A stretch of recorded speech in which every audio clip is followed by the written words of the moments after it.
A gente tem um programa que a gente aprendeu lá com a professora Márcia, mais ou menos, tentou criar aqui o pacto. E aí, medidas não farmacológicas, a gente tentou, mas o fato é isso que ela falou.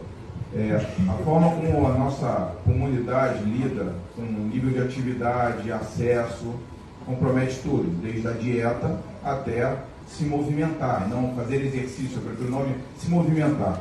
Então, assim, queria que vocês falassem um pouco das limitações que as ações médicas têm quando os hábitos que as pessoas têm não ajudam.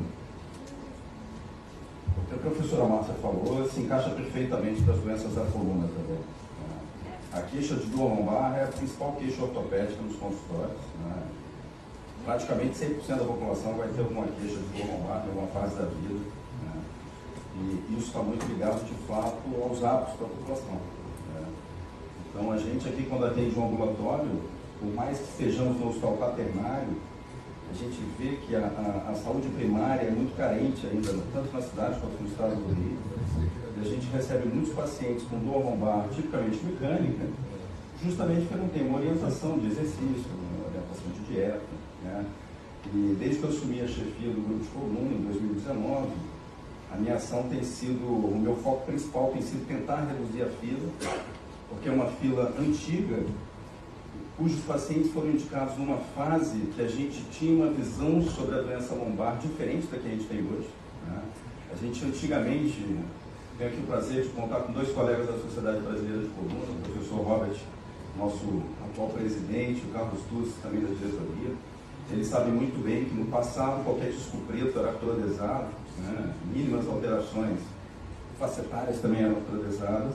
E hoje o nosso foco no grupo de coluna tem sido oferecer outros tratamentos não cirúrgicos a esses pacientes, até porque muitos deles a gente viu que o resultado não era o esperado. Então esses discos pretos atualizados muitas vezes continuavam doendo. Então, durante muito tempo, quem tratava de coluna tinha os dois extremos, um tratamento conservador só com exercício, e na outra ponta o tratamento cirúrgico mais agressivo.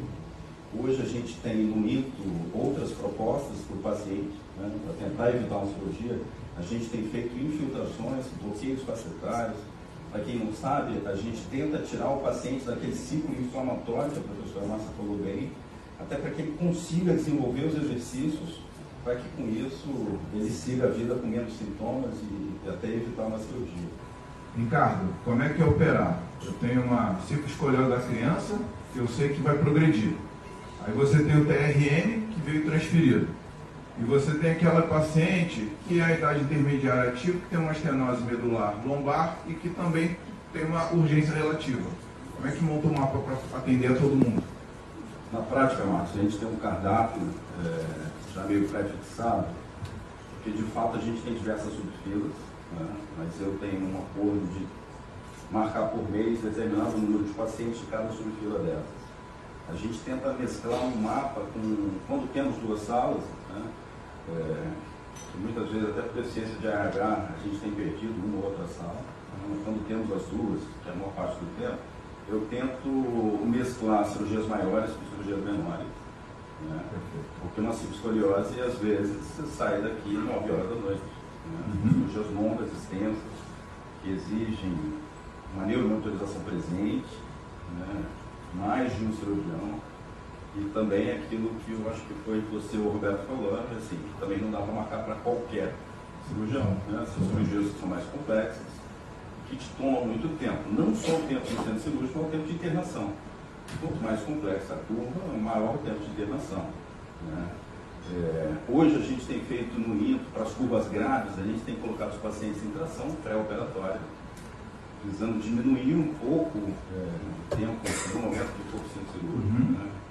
Isso é a nossa experiência. Só para explicar, a tração, então, é um paciente que tem que alongar a coluna, posicionar ela, então a gente vai acoplar um aparelho no leito, o paciente vai fazer uma distração temporária, para quando ele for ao centro cirúrgico, as partes moles estarem mais adaptadas e ele ter menor risco de fazer uma lesão medular ou nervosa por causa do ato operatório. Assim como o Lourenço, a gente também recebe pacientes extremamente graves, então de todos os estados da federação, e às vezes o doente chega com uma curva já de 120, 130 graus, uma curva rígida, e de fato o risco